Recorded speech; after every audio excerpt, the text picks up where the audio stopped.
여러분, 우리가 신앙하는 하나님은 영이신 분이시라서 육체를 지닌 우리들은 하나님을 볼 수가 없습니다. 근데 그 하나님 우리에게 요구하시는 것이 뭔가 하니까 말씀에 순종하기를 원하십니다. 이유가 뭔지 아십니까? 오늘 다 이 내용이 다 연결되는 겁니다. 하나님이 영이신데 우리에게 말씀에 순종하기를 원하셔. 왜? 순종해야 하나님이 실감되기 때문입니다. 아십니까? 여러분, 실감한다는 게 굉장히 중요한 겁니다. 하나님이 실감되면 내가 고집이 안 되게 돼 있어요. 내가 쉽게 순종하게 돼 있어요. 실감이 안 되니까 나를 고집하게 되는 겁니다. 근데 순종하기 싫은 기독교인이 있습니까? 순종하려는데 환경, 조건, 사람이나 뭐가 나를 다 방해하거든요. 이걸 이겨나갈 힘이 없어. 그래서 필요한 게 성령 충만입니다. 자, 보세요. 성령 충만하면은 말씀에 순종하기가 쉽고, 말씀에 순종하다 보면 하나님이 실감되니까 내 중심이 아니라 하나님 중심적인 삶을 살 수가 있다는 겁니다, 여러분. 다 연결되는 거죠? 그런 겁니다, 여러분. 그래서 예수님께서는 3년 동안 제자들과 유대인들을 가르쳐 주셨지만은요, 그들은 문제 앞에, 유대인들은 유대 전통의 틀 앞에서 무너지게 되었고, 예수님 제자들도 틀이 갖다 미니까 무너지고 마는 겁니다. 성령이 충만하지 않으면, 문제 만나면 여지 없습니다. 여지 없어요. 그래서 주님이 승천하시기 전에 제자들에게 예루살렘을 떠나지 말고 아버지 약속 기다려. 이게 뭔지 아십니까? 성령 충만의 성령.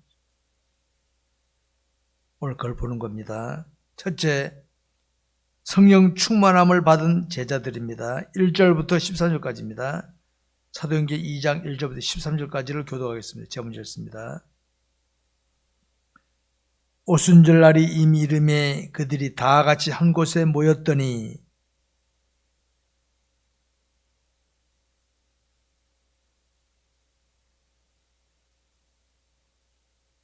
마치 불의 혈처럼 갈라지는 것들이 그들에게 보여 각 사람 위에 하나씩 임하여 있더니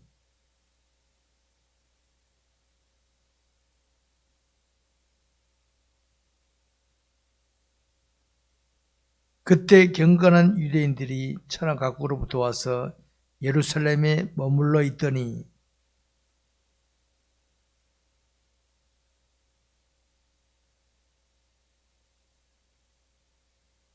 다 놀라 신기하게 여겨 이르되 보라, 이 말하는 사람들이 다 갈릴리 사람이 아니냐.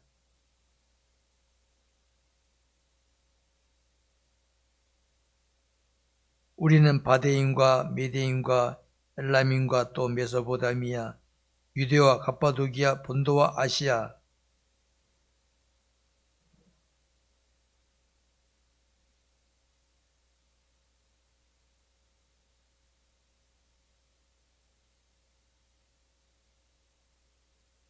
그레데인과 아라비아인들이라.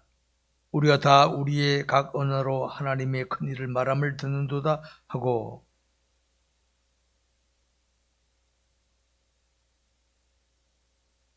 다 같이 또 어떤 이들은 조롱하여 이르되 그들이 세술에 취하였다 하더라. 아멘. 자, 성령 충만을 받은 제자들입니다. 주님 말씀하신, 주님이 예루살렘을 떠나지 말고 아버지 약속을 기다려 하는 이것은요, 자, 우리 하나님은 처음부터 나중까지 다 아시는 분이시니까 유대인들 중에서도 중간에 나서지 못하고 덜덜 떨고 있는 사람들, 한 120명 정도 되는 사람들, 제자들, 이들을 아셨어요. 그래서 일찍이 요엘 선지자 시대에, 구약 시대, 요엘 선지자 시대에 성령 보내줄 걸 약속하신 거예요, 하나님은. 여러분 이거 아시 바랍니다. 오늘 우리들이 만난 거, 부부로 만난 거, 뭐 만난 거는요, 몇십 년, 그때 알았지. 우리 지금 미리 알았습니까? 하나님은요, 만세전에 우리를 택하셨다가, 저 아무개는 어느 때, 어디 살 것이며 누구 만나겠다 아실까 모르실까? 다 아십니다. 요엘 선지자 시대에 이미 이 시대를 아시고 성령을 보내고 약속하신 거예요. 요엘 선지자 시대는 시대적으로 어려운 시대였습니다. 시대적으로. 뭐든지 어려울 때에 뭐가 새로 나타납니다. 어려울 때. 요엘 선지자 어려웠거든요. 어려울 때에 하나님께서 요엘 선지자를 통해서 새로운 시대가 나타날 것을 예언하신 겁니다. 그게 바로 이겁니다. 요엘 선지자 시대부터 지금까지는 오랜 세월 전에였어 이게. 근데 이미 하나님이 미리 예비하셨다. 그러니까 오늘 저와 여러분 이 시대에 살고 있지만은 앞으로 다음 세대를 하나님 다 아실까 모르실까? 다 아신단 말이에요. 아시고 우리에게 준비시키고 계신 줄 아시기 바랍니다. 우리는 모르고 준비하고 있어. 가보니까 이때를 위해서 우리가 이렇게 했구나. 이걸 알게 되는 거라. 이거 원리가. 요엘 선지자 시대에 예언한 것을 이제 때가 되니까 예수님께서 예루살렘 떠나지 말고 아버지 약속을 기다. 아버지 약속이 바로 요엘 선지자를 통해 약속하신 그거라며 성령 보내주실 것을. 그들이 기다렸어요. 이 유대인들이 오순절일은요. 우리가 예전에 명절 되면은 흩어졌던 가족들이 다 모이잖아요. 부모님 곁으로. 유대인들에게 오순절은 하나의 명절입니다. 흩어졌던 유대인들이 다 각기 모여야 됩니다. 절기 지키기 위해서. 그때 주님 하나님께서 이걸 딱 터뜨리신 거예요. 희한하지 하나님께서 기가 막히게 딱 터뜨리신 겁니다. 여러분 우리가 성령의 은혜를 입는다는 뜻이 무슨 뜻인지 아십니까? 성령의 은혜를 입는다. 자, 성령을 받아야 예수를 믿을 수가 있다는 겁니다. 물어볼게요. 예전에 제가 청년 시절에 그런 말이 막 나왔어. 방언하지 못하면 성령 받지 못했다 그런 게 맞습니까? 틀립니까? 그때는 그게 맞는 줄 알았다면 그때. 나중에 알고 보니 그게 엉터리야 그게. 성령 받았다는 증거는 예수가 나의 구주로 믿어진다는 겁니다. 알았습니까? 성령 받지 않고 예수 믿는다는 사람이 있어요. 물어봅시다. 그 어떤 사람은 그러면 성령 받지 않고 예수 믿는다는 사람이 있어요. 모를 때는 그게 그럴 것 같아. 그런데 제가 성경을 살피다 보니까요. 그게 엉터리입니다. 보세요. 공자, 석가, 마음의 예수, 동급으로 보는 게 성령 받지 않고 예수 믿는 겁니다. 예수 믿는다는 그겁니다. 성령 받지 않고 예수 믿는다는 건 그리스도인이 아닙니다. 그리스도인이 아닙니다. 기독교 종교인일 뿐이지. 무슨 말인지 알죠? 예수를 구주로 믿는 사람은 성령 받은 거고 예수를 구주로 믿는 사람을 그리스도인이라 이게 말하는 겁니다, 여러분. 그러니까 예수 안 믿으면서도 이제 성령 받지 않으면서도 나 예수 믿는다는 사람이 있어요. 공자, 석가, 마음의 예수 동급으로 보는 거예요. 그런 기독교는요, 기독교인이 아닙니다. 알았습니까? 그래서 흔히들 그러더라고요. 기독교인들도 지옥 간다. 바로 그런 사람 같이 하는 거예요. 여러분, 그런 사람들 중에도 목사, 장로, 직분자 될 수 있습니다. 알았습니까? 될 수 있어요, 그거. 예수 안 믿고도. 그런 사람들이 지옥 가면 어떻게 합니까? 기독교인이 지옥 간다는데. 여러분, 기독교인은 절대로 지옥 못 갑니다. 기독교 종교인이 지옥 가지, 종교인이. 예수를 구주로 믿는 이게 중요한 것입니다.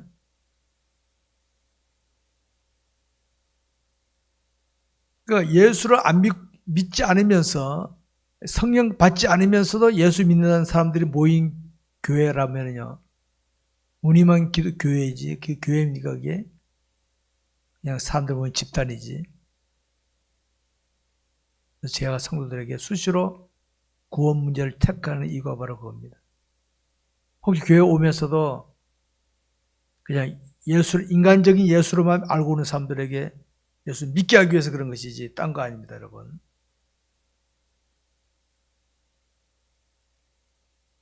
성령의 은혜 아래 있는 성도나 그런 교회는 주의 말씀에 순종하기를 힘씁니다.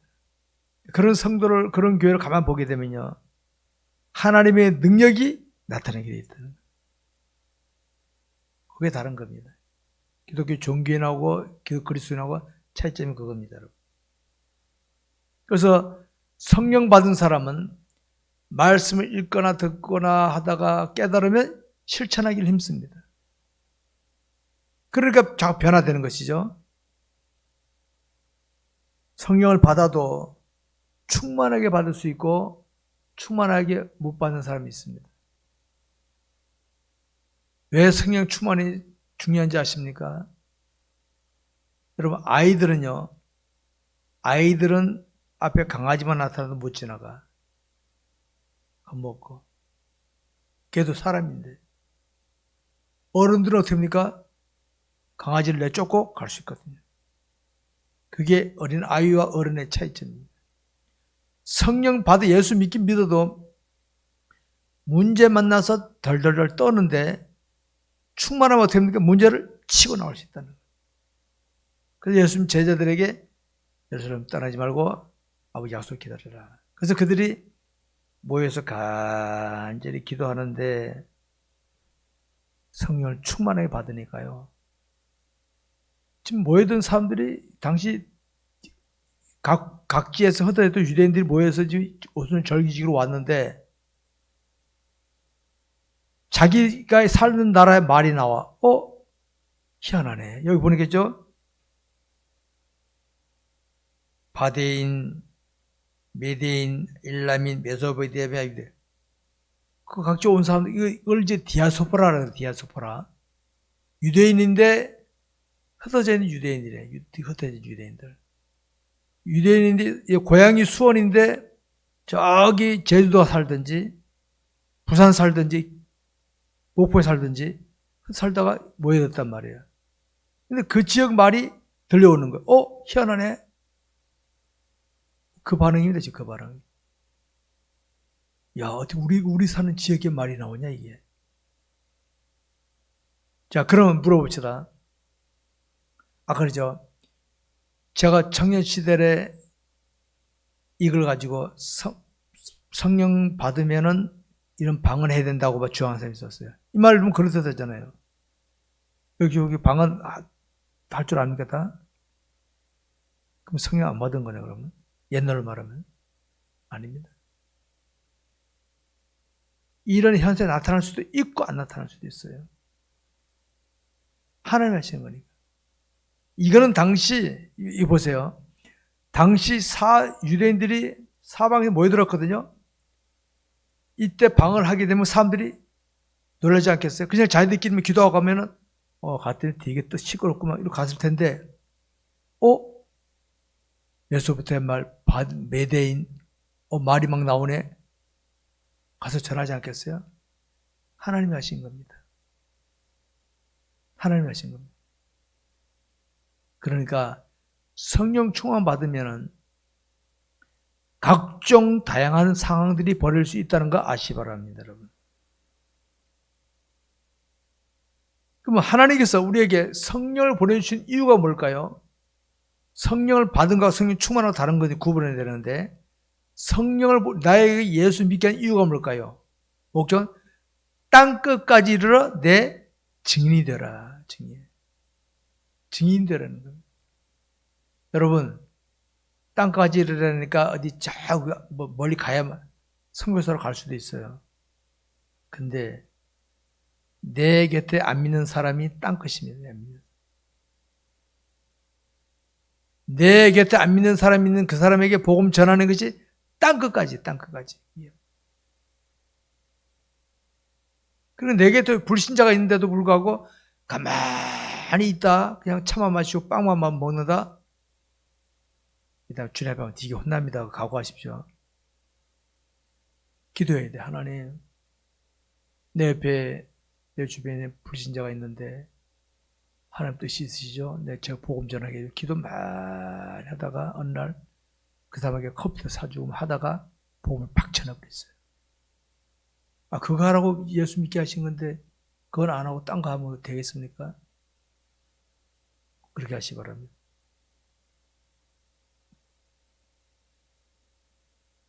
이런 것을 볼 때 우리가 마음에 다짐할 것이 있습니다. 우리 그리스도인은 성령 받았으니까 성령을 충만하게 받기를 해야 돼. 여러분 중에 이런 게 있죠. 목사님, 저는요 열심히 믿음으로 살려고 하는데도 환경이 그랬어. 내 형편이 조건이 이랬어. 뭐가 그래서 힘들어요. 그런 분 있죠. 성령을 충만하게 받기 바래요. 성령 충만. 그러면요 담대히 튀어나올 수 있습니다. 역사 나타납니다. 알았습니까? 성령 충만은 텔레비전 앉았으면 안 나타나요. 열심히 기도하세요. 하나님 충만하게 기도하십시오. 그러면 역사 나타날 줄. 오순절 이들이 기도하다 받았지 텔레비보다 받습니까? 기도 많이 하시기 바랍니다. 두 번째로 오순절 설교를 봅니다. 베드로 오순절 설교 14절부터 마지막 절까지입니다. 14절부터. 자, 제가 먼저 읽습니다. 베드로가 11 사도와 함께 서서 소리를 높여 이르되 유대인들과 예루살렘에 사는 모든 사람들아, 이 일을 너희로 알게 할 것이니 내 말에 귀를 기울이라.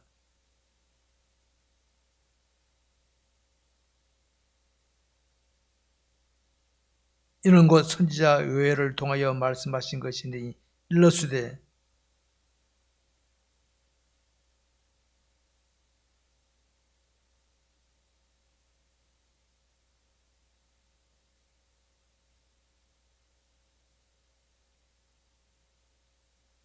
그때 내가 내 영을 네 남종과 여종들에게 부어주리니 그들이 예언할 것이요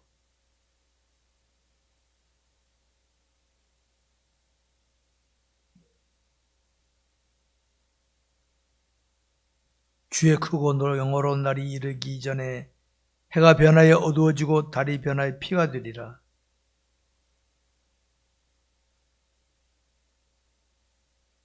이스라엘 사람들아, 이 말을 들으라.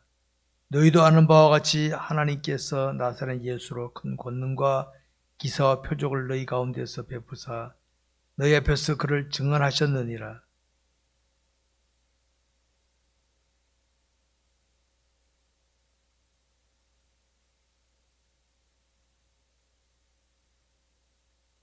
하나님께서 그를 사망의 고통에서 풀어 살리셨으니 이는 그가 사망에 매여 있을 수 없었습니다.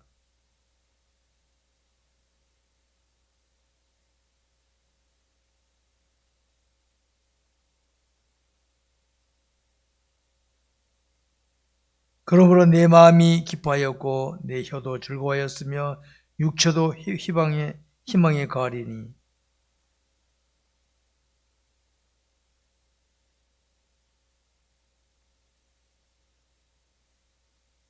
주께서 생명의 길을 내게 보이셨으니 주 앞에서 내게 기쁨이 충만하게 하시리로다 하였으므로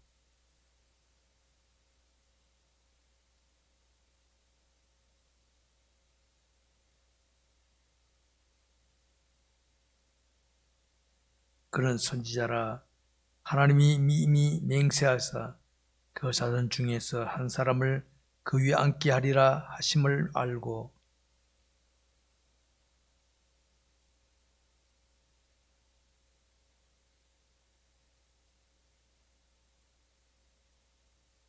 이 예수를 하나님이 살리신지라 우리가 다 이 일의 증인이로다.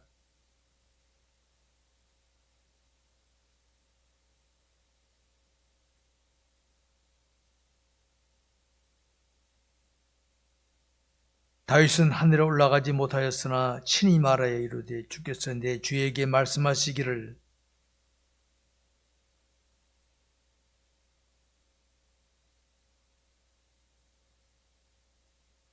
그런즉 이스라엘 온 집은 확실히 알지니 너희가 십자가에 못 박은 이 예수를 하나님이 주와 그리스도가 되게 하셨느니라 아니라.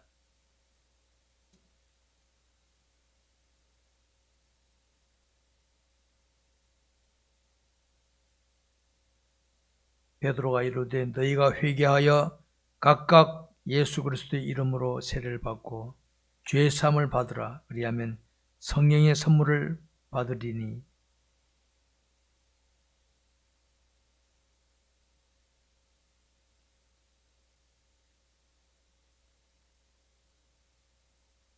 또 여러 말로 확증하며 권하여 이르되 너희가 이 배역간 세대에서 구원을 받으라 하니.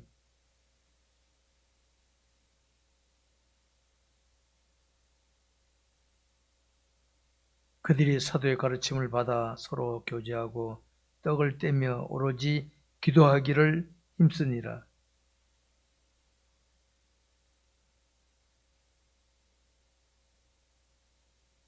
믿는 사람이 다 함께 있어 모든 물건을 서로 통용하고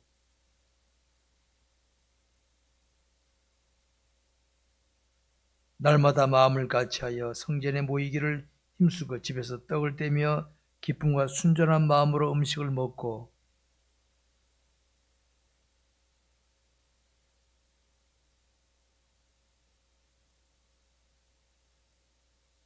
아멘. 이 당시 성령 강림 사건은요, 유대 역사에서는 전무후무한 일이었습니다. 이제까지 이런 일이 없었거든요. 이제까지 이런 일이 없었어요.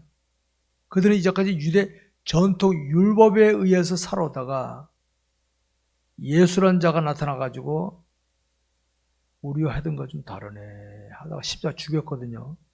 전통에 의해서. 근데 사흘 만에 부활하셨다고 이제 제자들이 이렇게 하니까 유대 사회는 막 소용돌이 치는 거죠.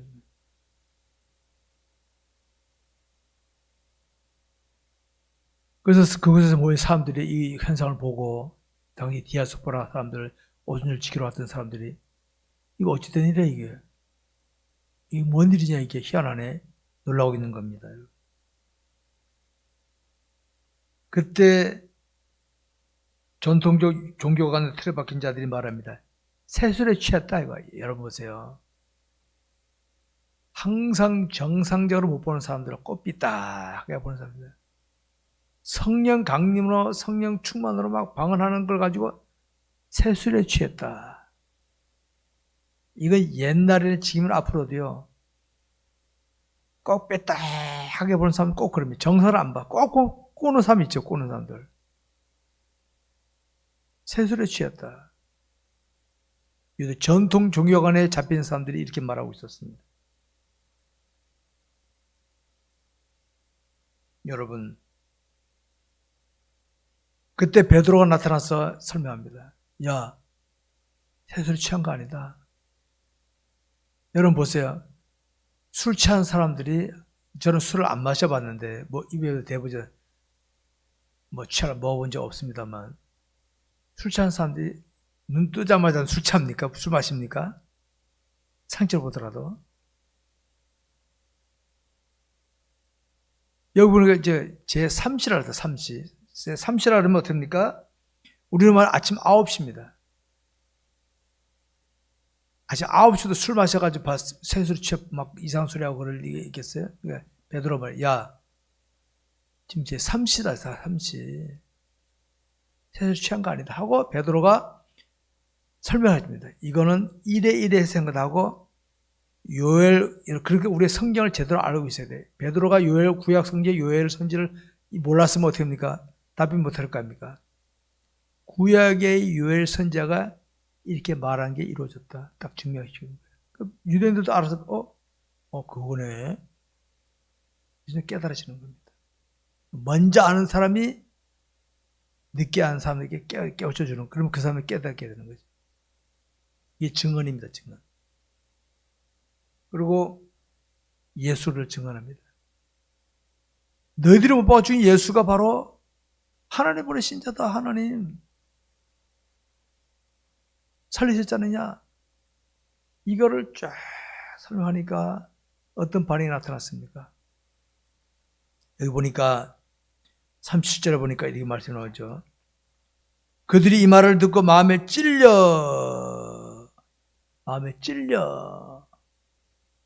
여러분 보세요. 마음에 찔림 받는 것은 은혜입니다. 은혜. 근데 반응은 다릅니다. 반응이. 마음에 찔림 받을 때 하나님 은혜를 주시는 건데, 여기 보니까 그들이 형제들아 우리가 어찌할꼬. 회개 나오는 거, 회개. 우리 어찌하지? 우리 잘못했네. 회개 나오는 겁니다. 근데 찔렸는데 이를 악무는 사람 어떻게 합니까? 회개가 아니라 이를 악물고 죽여라 이런 게 나오고 있어요. 사도행전 9장에 보면 스데반 집사 복음 전할 때 죽여버리라 죽였잖아요. 돌로죠. 그럼 베드로는 설교 잘했고 스데반 집사는 설교 잘못한 겁니까? 공부로 말하면 스데반 집사도 더 잘했을 거야 아마. 반응이 이겁니다. 똑같은 말씀을 들어도 똑같은 하나님의 예수를 봐도 어떤 사람들은 주여 하는 사람, 어떤 사람은 죽여버려. 그럼 어떤 자가 사탄에게 이용당하는 거겠어요? 여러분 이거 아시 바랍니다. 저와 여러분이 성경을 읽다가 말씀을 듣다가 찬송을 부르다가 찔림받을 때가 있죠. 그죠? 그럴 때 어떻게 합니까? 주여. 그러면 은혜를 받아들이는 은혜 받아들이는. 아니 오늘 저 설교하신 분이 꼭 나 들으라 그러네. 저 오늘 목사님 꼭 나보고 그러시네. 여러분 물어봅시다. 목사 할 일 없어 누구 보고 대상을 하고 개인적으로 말하지? 은혜다 은혜. 은혜란 말 은혜. 그럼 어떻게 합니까? 회개하면 되는데 두고 보자. 여기 보니까 사단에게 딱 이용당하는 거예요. 초대교회 나타난 현상을 보는 겁니다. 지금 이제. 성령, 내 자신에 나타나는 현상이 성령의 역사인지 악령의 역사인지를 구별할 줄 알아야 돼요.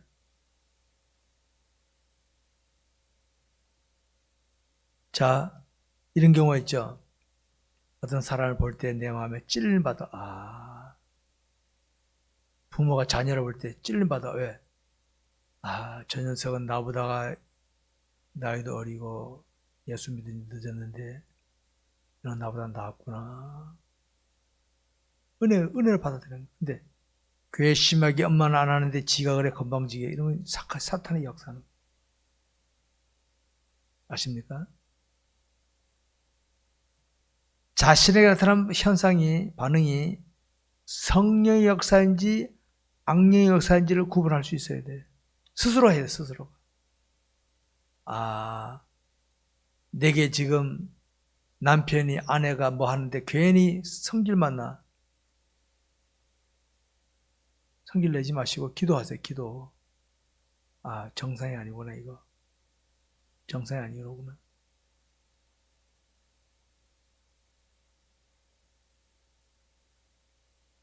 여러분, 부모가 자녀에게 뭐 말할 때 감정적으로 말하는 게 있겠어요? 듣기 싫을지라도 좋은 의미로 말하는 거 아니겠어요? 남편이 아내에게, 아내가 남편에게 서로 말할 때 비꼬는 식으로 말할 게 있겠어요? 상대방은 듣기 싫을지라도 좋은 의미로 말할 거란 말이에요. 좋은 의미로. 그러지 마. 그래도 좋은 의미로 말할 거란 말이에요. 근데 나는 기분 나빠. 이걸 좀 잘 알아들어야 돼. 알아들어야 돼. 이걸 잘못 들으면 어떻게 합니까? 나한테 감정이 많구만. 감정 많으면 말 안 해요. 사랑하기 때문에 그 말 해주는 거지. 자문해 보면 친구의 통책은, 면책은 앞에서 말하는 거냐. 사랑을 하는 거, 사랑으로 하는 거.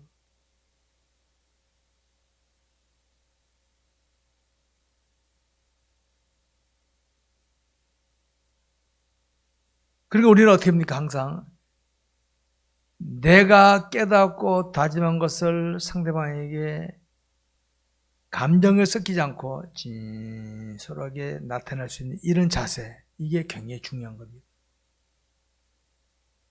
상대방이 그럴지라도 감정을 상할 수 있어 내가. 근데 내가 아는 신앙적으로 볼 때 말이야, 이거인 것 같아 말해주는 겁니다. 상대방이 기분 나쁠 수도 있어. 기분 나빠하는 두 번째 지고 내가 이때 하나님께서 야 네가 말해줘라 이거거든요. 그럼 거울은 빛을 그대로 반사하는 게 거울 아닙니까? 빛을 반사 안 하고 딴 거 반사하면 거울 아니지 그거는. 하나님께서 나에게 야 네가 말해줘라. 네가 남편이지 아내이지 네가 부모 자녀에게 말해줘라. 듣기 좋게 해주면 어떻습니까? 상대가 기분 안 상해. 그럼 하나님께서 네가 한 거지 내가 한 거냐 그러면? 내가 저 사람을 새롭게 하려고 해준 건데 너 그렇게 했어? 한국 교회가 이 짓거리 지금까지 이런 짓거리만 했어. 듣기 좋은 소리 하는 거, 듣기 좋은 소리. 그래 한국 교회가 변질되고 말한 겁니다. 이렇게.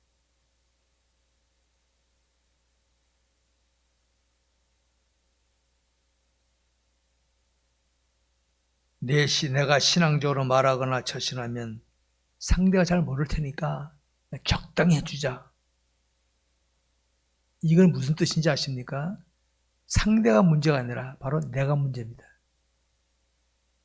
너의 영역이 그 정도밖에 안 되니까 그렇게 하는 거지. 네가 영역이 돼. 예수 왜 십자가 들어가셨어?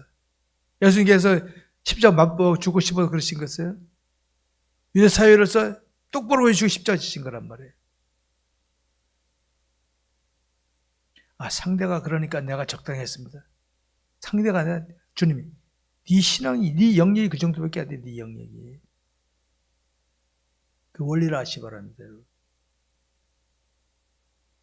우리 그리스도인은 자신에게 주어진 상황에서 하나님의 뜻을 따라 묵묵히 말씀에 순종하고 하는 겁니다. 여러분 그럴 때 있죠. 내가 말하고 행동하니 상대방이 못 알아들 때는 딴짓 할 때는 어떻게 합니까? 안타깝죠?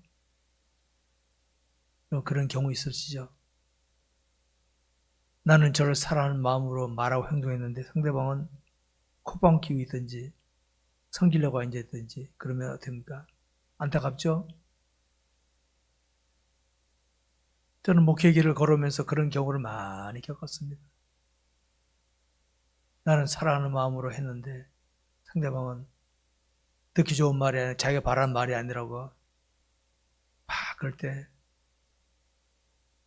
속으로 우는 거예요. 하나님 난 주 뜻대로 했습니다. 그리고 돌았을 때 한두 번이 아니었어.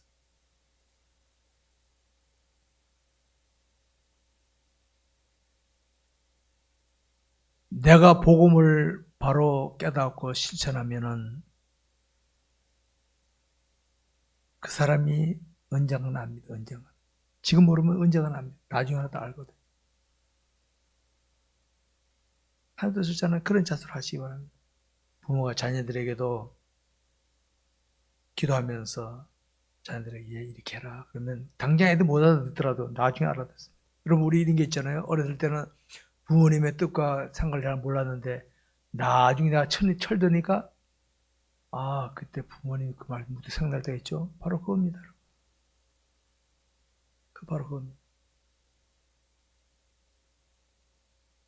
사도행전 9장에 보게 되면 스데반 집사가 복음 전할 때 유대인들이 다수가 죽여버려 돌 던져 죽였잖아요. 스데반 집사가 말을 잘못한 겁니까? 바로 유대인들의 마음이 그만큼 강팍이 있었다는 강팍이 있으면 어쩔 수 없습니다. 그러니까 오늘 저와 여러분이 처신하는 환경 조건 속에서는요, 내가 주의 뜻대로 처신하면은 그것을 그대로 받을 사람도 있지만은 빈정거리든지 내게 화를 끼칠 사람도 있을 수 있다는 거 아시기 바랍니다. 있어요, 그런 사람들. 우리 모르잖아요. 내 가까운 가족 중에서나 가까운 교제하는 사람들 중에서나 그럴 수 있거든 그게. 그럼 우리가 그 사람 눈치 봐가면서 적당히 하면 어떡합니까? 내게 화는 안 돌아오지만 하나님께는 영광이 안 되잖아요. 하나님께서 야 내가 너에게 이걸 전해서 하라고 너 보여줬는데 너 왜 쓱 피했니 너는? 그럼 할 말 없잖아 그게. 이제 우리는 자기 역할을 제대로 감당하는 우리 모두가 되시기 바랍니다. 우리가 세상을 살면서 신앙생활을 한다는 것이 무엇을 말합니까? 자신이 신앙하는 하나님의 뜻을 따라 말씀에 순종한다는 겁니다. 아, 이럴 때는 이렇게 했으면 좋겠는데 이 상황에서 말씀에 순종해야 돼. 그럴 때가 있죠. 나는 이럴 때 가만히 있고 싶은데 나서야 돼. 그게 진짜 신앙생활입니다. 주님 원하신 대로 가는 게. 그럼 하나님께서 그런 나를 통하여 뜻을 이루어 가신다. 그 원리를 아시기 바랍니다. 그런데 안타깝게도 하나님을 싫어하는 자들 가운데서 그저 자기 생각대로 하면서 하나님 이름 파는 사람도 있죠. 그건 흉내 내지 마시기 바랍니다. 흉내 내지 마시기 바랍니다. 그 다음 오늘 본문에 보면 있습니다. 베드로가 이렇게 하니까 나타난 현상이 뭡니까? 43절 이하에 보면 사람마다 두려워하는데 거기 회개하고 하니까 이제는 물건을 서로 통용했다 이 말이 뭡니까? 자 여러분 가족들끼리 나는 배부르는데 먹을 게 많이 있어 나한테. 근데 가족 중 한 사람이 쫄쫄 굶고 앉아 있어. 그러면 어떻게 합니까? 니야 굶든지 말든지 나만 없네. 그럽니까? 야, 내 거 먹어. 이게 바로 뭡니까? 사랑이 통하는 거야. 소통하는 거예요. 당시 초대교회 성령 충만을 받으니까 어떻습니까? 어떤 사람이 힘들어하고 있어. 그래? 내가 이거 줄게. 어떻게? 이게 서로 소통되는 거예요. 소통되는 거예요. 이게 바로 성도들이 할 수 있는 게 이겁니다. 이 성도 할 수. 우리는 많아서가 아닙니다. 내가 먹는 밥 한 그릇에서 저 사람 굶고 있어. 내 거 밥 먹어. 주는 거예요. 남아주는 거 아닙니다. 남아서. 내가 먹어야 될 건데 내 걸 이게 사랑입니다. 사랑. 이게 사랑이거든요. 초대교회 이렇게 한 거예요. 물 걸어서 통용하고 도와주고 막 가족관계예요. 가족관계. 물 걸어서 통용하고 재산과 소유를 팔아 각 사람 필요를 다 나눠주고 저 사람이 없대. 내게 있는 이거 써요. 이렇게 서로 나누는 거예요. 이게. 그리고 가족끼리 그러잖아요. 가족끼리. 가족 개념이 되는 거예요. 가족 개념. 그러니까 어떻게 합니까? 하나님을 찬미하며 또 온 백성에게 칭송을 받으니 주께서 구원받는 사람을 날마다 더하게 하시더라. 그걸 바라본 사람들이 야 나도 저 그룹에 들어가야 되겠다 하고 교회로 모여. 그게 원래 교회 부흥의 원리입니다. 내가 있는 곳에서 신실하게 믿음으로 처신함으로써 다른 사람이 야 저 사람 참 좋네. 나도 저 사람 따라 예수 믿으면 좋겠다. 나도 교회 가야 되겠다. 이게 진짜 전도입니다. 진짜 전도. 알았습니까? 이게 진짜 전도 이게.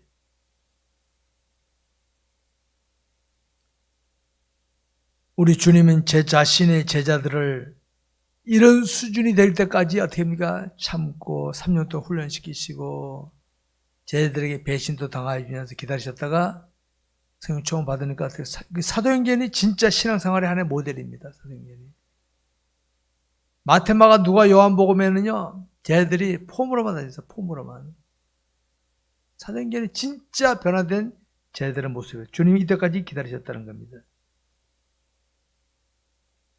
목회자는 자신에게 맡기는 성도를 이런 수준의 성도가 되도록 기다리면서 계속 지도하는 거예요. 기도하면서. 이 12 제자들이요. 가론대 빼놓고 11 제자들이 주님 이 땅에 계실 때는 못했잖아요. 주님 천국에 승천하신 다음에 떠난 다음에. 저는 사도행전 볼 때 아유, 주님 계실 때 이런 모습을 보였더니 얼마나 좋아. 물론 주님은 다 보고 계시지만은 이 땅에 계실 때 쟤들이 얼마나 아쉽겠어요. 우리 주님 계실 때 이렇게 했으면 좋았을 텐데. 바로 그겁니다. 그 부모님이나 옆에 계신 분들 옆에 있을 때 잘 해줘야지. 떠난 다음에 아이고 할걸, 아이고 백날 해보시고 껄껄 해보시고 태어났어요. 다 옆에 계실 때 최선을 다 하시다가 헤어져야지. 우리 언제가 헤어지거든요. 떠난 다음에 그러면 안 됩니다. 말씀 맺겠습니다. 우리 그리스도인의 신앙생활을 분석해 본다면 이렇습니다. 처음에 예수님이 자신의 구주로 믿는 현상은 성령을 받은 것이다. 제가 말씀드려요. 그러니까 성령 받고 예수를 구주 믿지 않고 도덕 윤리 수준에서 예수 믿는 거는 믿는 거 아닙니다. 그거는 착각하지 마십시오. 분명히 말씀드립니다. 그건 공자섭과 마음에서 4대 성인으로 보듯이 그런 그룹으로 보는 거예요. 그거는 믿는 게 아닙니다. 기독교 종교인이지 기독 그리스도인이 아닙니다. 정말 예수가 나의 구주로 이 사람에 다시 믿어지는 사람만이 성령 받은 건 줄 아시기 바랍니다. 그 다음에 열심히 말씀을 듣고 배우고 실천함으로써 순종하다 보면 어떻습니까? 순종이 잘 안 돼. 기도하게 돼 있어. 기도하다 보면 성령을 충만하게 받게 되고 그때는 담대하게 변화되는 사도행전이 되는 줄 아시기 바랍니다. 여러분 제자 사도들이 성령 충만을 받게 되니까 눈에 보이는 예수님은 없지만은 눈에 안 보이는 예수님이 실감이 되는 거예요. 제가 하나 실감이 보는 거예요. 아까 앞에서도 말씀드렸죠. 하나 우리 눈에 보이는 분이 아니야. 근데 말씀에 순종 성령 충만 받으면 실감되니까 담대히 나던데. 그게 사도행전입니다. 그게 바로 사도행전. 이런 삶이 우리에게 있어야 되는 겁니다. 제가 종종 말씀을 드리지만 우리는 자신의 영적 상태를 살피지 않고 나타난 환경, 조건, 사람을 탓하기 잘하는데 이제 그러지 마시고 세상이라는 곳은요. 옛날이나 지금이나 앞으로도 그런 것 똑같아요. 바다에는 떠있는 배는 큰 배나 작은 배나 물길이 부딪히는 건 똑같습니다. 옛날에 임금들은 어려움을 안 당했을까요? 지금 대통령이 어려우면 안 당할까요? 위치만 다를 뿐이지 최고 통치자는 나라 전체를 생각하니까 근시 걱정이 더 심한 거예요. 이 세상은 누구나가 다 이런저런 힘듦이 있다는 거 아시기 바랍니다. 그러니까 우리는 세상을 탓하지 말고 성령 충만하면 이길 수 있다 이거 아시고 성령 충만을 사모하시기 바랍니다. 우리는 이미 성령 은혜를 입고 있습니다. 이 성령 은혜를 극대화시키고 그게 성령 충만입니다. 말씀에 순종하고 기도하고 이거 계속 반복해 보시죠. 그러면 성령 충만이 저절로 될 줄 믿으시기 바랍니다. 이런 은혜가 우리 모두에게 충만하시기를 주의 이름으로 축원합니다. 기도하겠습니다.